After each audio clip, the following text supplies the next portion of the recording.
Welcome to Everyday Tarot, your daily dive into the divine wisdom of the tarot. I'm your host, Camille A. Saunders, and today I'm talking about the Suit of Pentacles. Whether you're a seasoned tarot reader or just starting to explore, this podcast offers daily insights, intuitive messages, and practical advice drawn from the cards. Each episode is designed to help you connect with your inner wisdom, find clarity in your decisions, and tap into the energy of the universe. Tune in every day, Monday through Friday, for fresh perspectives and empowering guidance from the tarot as interpreted by me. The best way to support the podcast right now is to listen daily, rate, review, and to follow or subscribe in your chosen podcast app. The next best way is to check out my Patreon. I just added some new benefits, so if you join us at the Lovers level, you get the ability to ask tarot-related questions, and I'll answer them on the podcast, and you'll be individually thanked by name on the podcast when you join the tier. If you join the Witch Bitch level, you get early access to upcoming podcast episode topics, digital downloads I've created, and monthly tarot hangouts with me and other listeners, as well as the opportunity to get an individual tarot reading live on the podcast. The link is in the show notes if you want to check out the Patreon. You can always go to my website, CamilleASaunders.com/everydaytarot, for all the latest information related to the podcast and to find images of the cards I pull on each episode. If you're local to the greater Puget Sound area, I'd love to see you at one of my Let's Talk Tarot meetup group events, where we all bring some of our favorite tarot decks and play around with either tarot or oracle decks together. Our next event is tonight, February 24th at 5 p.m. at the Bonnie Lake Library. We'll be working on creating our own tarot cards, which is super fun. I'll bring all the supplies and guide you through the magical process, and you can use the meetup link to check out further details on the event and RSVP. All right, so we're into season 3 of the podcast.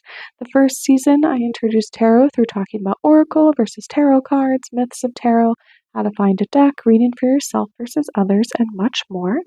In season 2, I went through the first 13 cards of the Major Arcana, one per episode, and now we're in season 3, where I went through the final 9 cards in the Major Arcana, and I'm finishing out by talking about each suit. And so today I am doing, this is the last of the final 4 episodes talking about the suits, and I'm talking about pentacles. So commonly seen depictions of pentacles are sort of the image of a pentagram, which is like a 5-pointed star with a circle around it. So pentacles are actually depicted differently in different decks.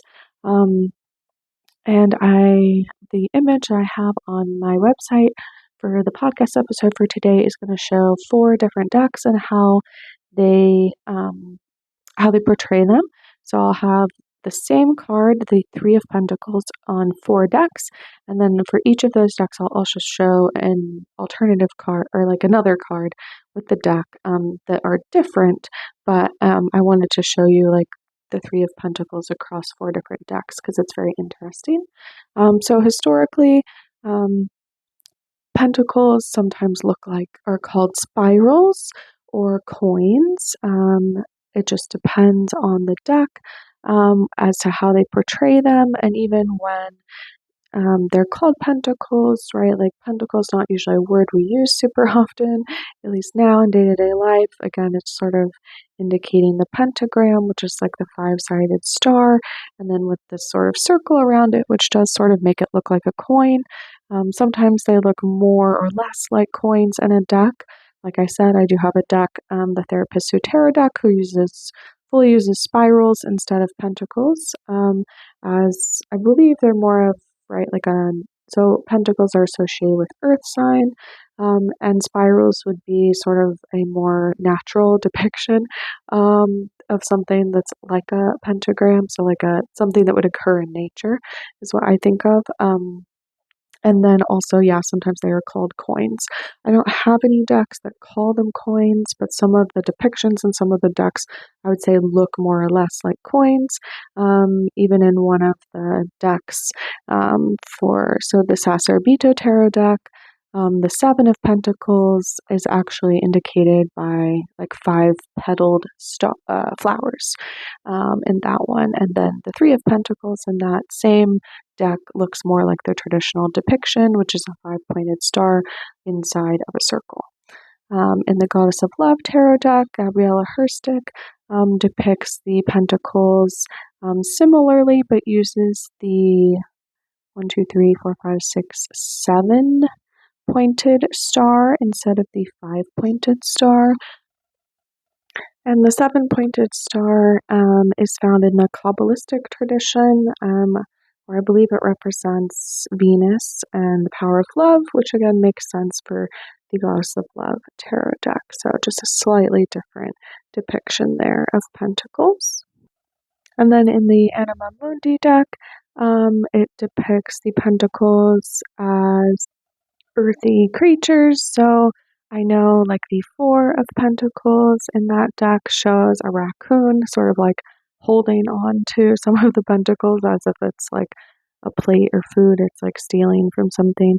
And then the king of pentacles in that deck is the grizzly bear, which again I feel like is sort of the king of the land animals, at least in North America where I live. So if we get into more of the meanings of the Pentacles cards, so in the Fearless Tarot book by Elia Adam, it talks about the element of earth is presented as pentacles in the tarot.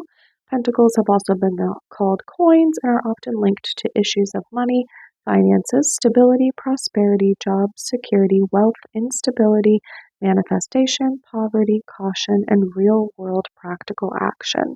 When pentacle cards appear, they may call your attention to your finances and the security of your home, self, and career. Many times, pentacles will reveal where you have an opportunity. Pentacles are rooted in practicality and hard work. Pentacles will also reveal worth and how worthy you feel. In tarot, the earth element governs money matters as well as your sense of worth and worthiness. So they'll reveal if you're feeling worthy of receiving what you value. Each of the court cards in the Pentacles suit reveals an earthy figure. Pentacles will always illuminate what is happening in the real world. They reveal if your plans are practical or if they're unrealistic. Pentacles also signify structure and stability. If you're wondering if external success is likely to manifest, take note of which pentacle cards appear. Also pay attention to pentacle cards that appear at the foundation section of a tarot spread. They will reveal your current state of security. The element of earth encompasses far more than superficial markers of success. It rules stability, character, legacies, logistics, health, and prosperity. So pentacles will highlight your skill set and what you value. Pentacles also reveal where more patience might be needed. They encourage investment in bank accounts, property, people, projects, and businesses. When many pentacle cards appear, they encourage you to be methodical and practical with the situation at hand. Other cards that appear amid clusters of pentacle cards can reveal what may bring you prosperity or security. And again, that was from the Fearless Tarot book by Elia Adam. In the Tarot and Astrology, Enhance Your Readings with the Wisdom of the Zodiac book by Corinne Kenner, they talk about that, again, pentacles are the earthy cards of material existence, physical realities. In most tarot decks, pentacles look like coins with star-shaped designs. The pattern is supposed to be symbolic of the human physical form. Think of Leonardo da Vinci's Vitruvian Man. His body, with arms outstretched and legs spread wide, creates the shape of a 5-pointed star. Pentacles symbolize the tangible realities of physical existence, what you can touch and feel, the money you need to keep body and soul together. Pentacles also symbolize spiritual and emotional treasures, including the values you hold dear, the traditions you cherish, and the people you love most. Those people, by the way, have their own place in the structure of the tarot deck. In elementary astrology, the earth signs of Taurus, Virgo, and Capricorn correspond to pentacles, the cards of physical and material existence. Again, they usually look like coins. They represent the tangible realities of physical life, the things we can touch and feel. Money, property, spiritual and emotional treasures, the values we hold dear, the people and the memories that we hold close to our hearts. And finally, in the Goddess of Love Tarot Deck Guidebook by Gabriella Herstick, she talks about the pentacles are represented by the 7-pointed star, the septagram, the emblem of the Goddess of Love in her many faces. They mark a return to the body, an expression of the material realm through the microcosm, the self, which becomes her temple and holiest altar. The pentacles are that which you can touch and feel, that which provides support and stability and abundance. The pentacles are the body of the goddess, the natural world, the feral self, work, the home, and relationships.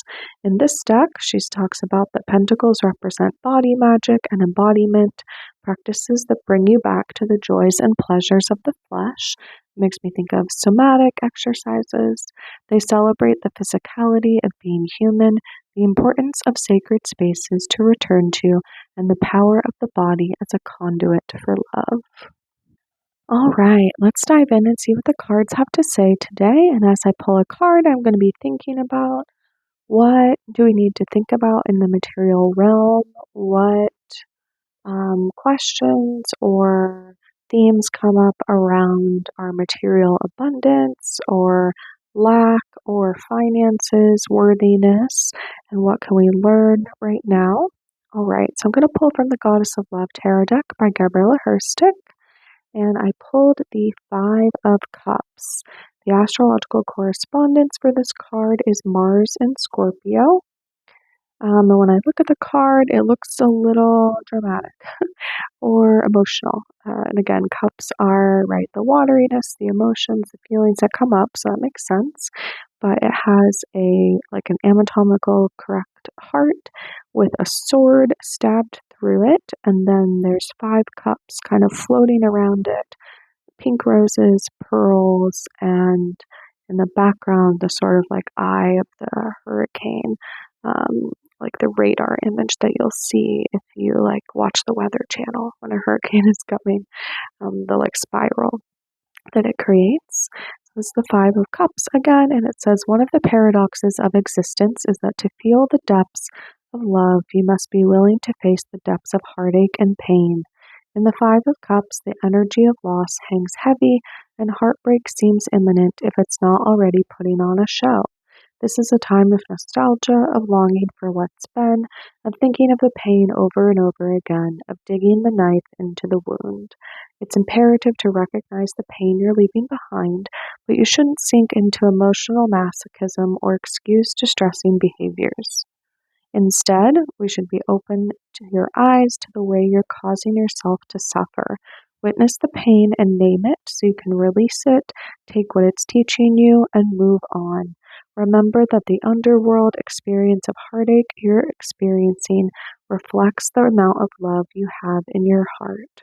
So the affirmation associated with this card is, the depths of my heart ground me in my magic, love, power, and wisdom. And the journal question is, what is this pain trying to teach me and guide me towards? And when I think about that right now, I sort of, it was interesting. It said, ground me in my magic, right, in the affirmation. So we're getting that like grounding earth energy in that sense, right? Maybe we're being called to literally ground ourselves, put your feet on the ground, take a walk outside, put your hands in the soil if it's not too cold out. Just different ways of experiencing and being in the body. And then the journal question of, what is this pain trying to teach me and guide me towards? It's making me think of like physical pain. Normally when I think of cups, I think of more mental and emotional pain, but because we're thinking of this through the context of pentacles or spirals or coins and that earth energy, it's like maybe it's more about this physical pain of, what is this physical pain trying to teach me right now? And I always want to be cautious when I talk about like physical pain and what it's teaching us, because sometimes it makes it sound like, oh, it's good that you have physical pain, right? Because then you're learning from something. And that's often not how it feels when you're in it, especially if you experience chronic pain or illness that has pain come up with it. Right? It can be very traumatic and put us into a trauma response when we have that like chronic pain come up. And so, right, be kind to yourself also. Right, this Five of Cups, the image is like a sword stabbed through the heart, right? That's might be how we're feeling right now. Again, maybe that's like financial heartbreak or like not feeling grounded in your foundation, or feeling like money is scarce right now, or I have a lot of fear around it, or I'm not sure where the economy or our politics are going and what that's going to mean for my material reality of paying for my rent or groceries or things like that. But this card is calling us to say, right, like, look at any of those sort of distressing behaviors that we've sort of gotten stuck in or spiraled in before, whether that's like physical or emotional pain, and to remember that, right, and then like reflect on it and what can we learn? Like, did that actually serve you at the time?